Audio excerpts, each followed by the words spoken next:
আজ আপনাদের সামনে আমি ভগবদ্গীতার ৪র্থ অধ্যায় পড়ে শোনাব। অধ্যায়টির নাম জ্ঞানযোগ। ভগবান উবাচ ইমাম বিবস্বতে যোগম প্রোক্তবান অহম অব্যয়ম বিবস্বন মনবে প্রাহ মনু ইক্ষাকবে অব্রবীত।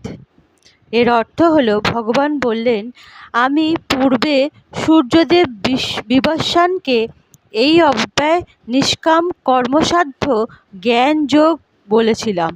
সূর্য তা মানবজাতির জনক মনুকে বলেন এবং মনু তা ইক্ষ্বাকুকে বলেছিলেন। এবং পরম্পরা প্রাপ্তম ইমম রাজর্ষয বিদুঃ সকালেন ইহ মমতা যোগ নষ্ট পরন্তপ। এর অর্থ হলো, এইভাবে পরস্পরের মাধ্যমে এই পরম বিজ্ঞান রাজর্ষিরা লাভ করেছিল, কিন্তু কালের প্রভাবে পরম্পরা ছিন্ন হয়েছিল এবং সেই যোগ নষ্টপ্রায় হয়েছে।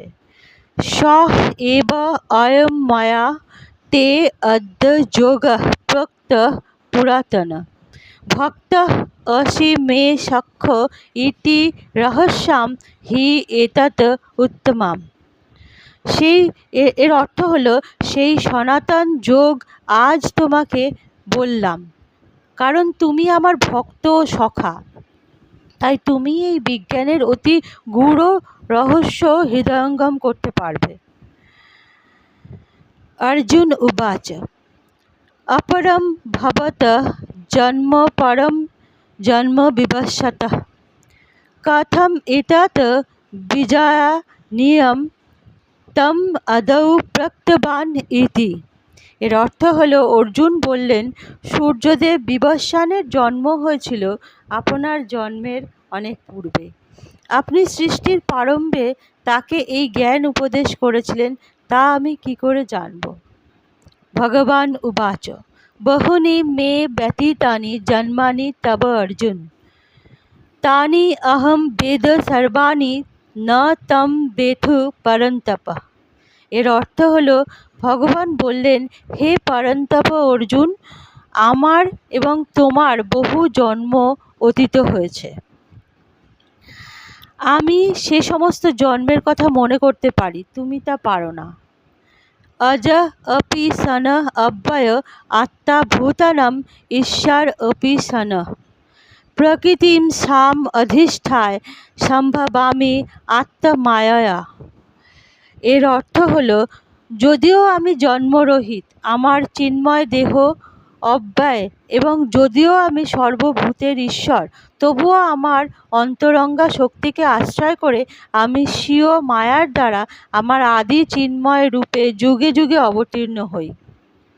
যদা যদা হি ধর্মস্য গ্লানির্ভবতি ভারত অভ্যুত্থানম অধর্মস্য তদাত্মানম সৃজাম্যহম।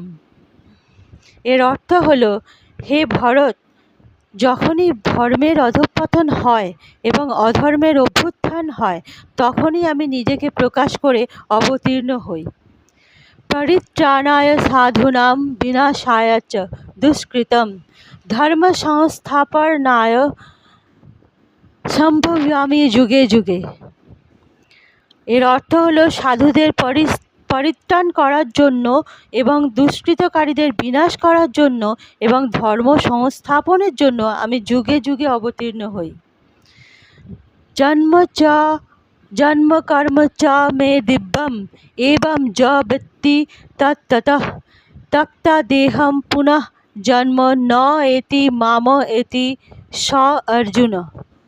এর অর্থ হলো, হে অর্জুন, যিনি আমার এই প্রকার দিব্য জন্ম এবং কর্ম যথাযথভাবে জানেন, তাকে আর দেহত্যাগ করার পর পুনরায় জন্মগ্রহণ করতে হয় না।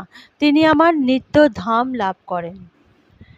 বিতরাগ ক্রোধ ভয় ক্রোধা মৃন্ময়া মাম উপসৃতাঃ বহব জ্ঞান তপস্যা পূতা মদ্ভবম আগতা।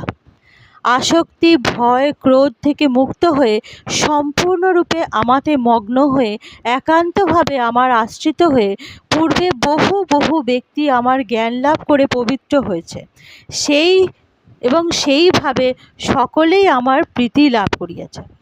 আজ এ পর্যন্ত পড়লাম।